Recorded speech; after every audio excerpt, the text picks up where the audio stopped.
Well, hello. I'd like to talk to you today about a new pen that I purchased. This is a Lamy 2000, and I got the one in the Macrolon finish with a fine point and a hooded nib. It's a snap cap, which I usually would say I don't like snap caps, but you know what? I like this one.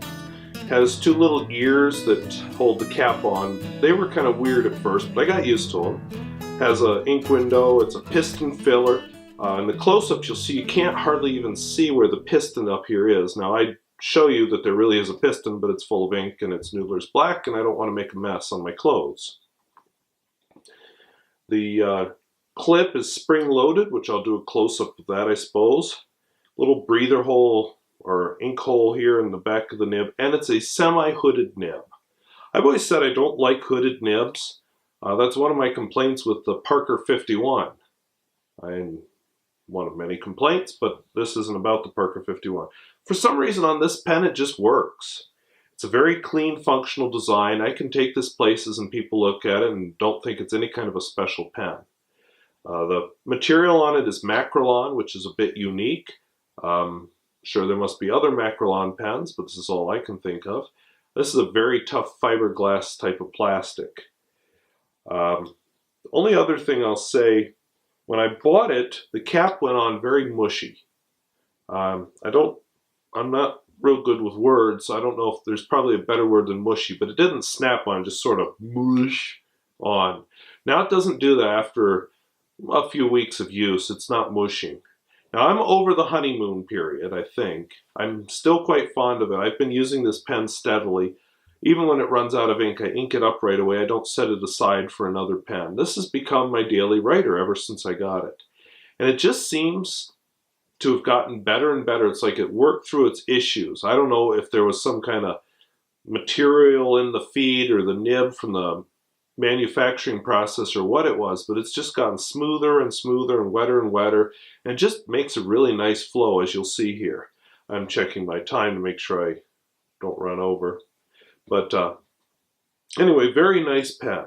As far as size, capped, it's a little heavier than my Noodler's Conrad acrylic, but not a lot heavier. I hear there's a stainless steel version that's a lot heavier, but we won't go there because I don't like the stainless steel version. It's has no ink window, and I just don't like metal pens a whole lot.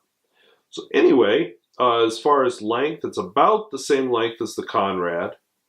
If I post them, you find that the Conrad, and yes, it does post very nicely. The Conrad and this pen are about the same. As far as girth, the big difference is, I think the diameter is the same, but the Lamy 2000 is a bit tapered towards the grip. And the dog ears on the grip of the Lamy 2000 are about where the threads are on the Conrad. But there's a lot of nib that you're not seeing, so I'm not sure. Oops. Yeah, and there's one of the dangers. Very nearly uncapped it. Or, I'm sorry, unscrewed the blind cap. But anyway, if you write with them unposted, I'd say that the Conrad has a good 1/4 of an inch on the Lamy 2000. I don't know why. I don't usually write with pens posted. For some reason, the Lamy 2000 just feels nice posted. I will write with it unposted. I've done both because my natural inclination is to write with it unposted. But I actually like its feel unposted. If I want to complain about it, I kind of wish this was a true blind cap like the Conrad with the filling mechanism underneath it. I wish that there was a bit more nib showing.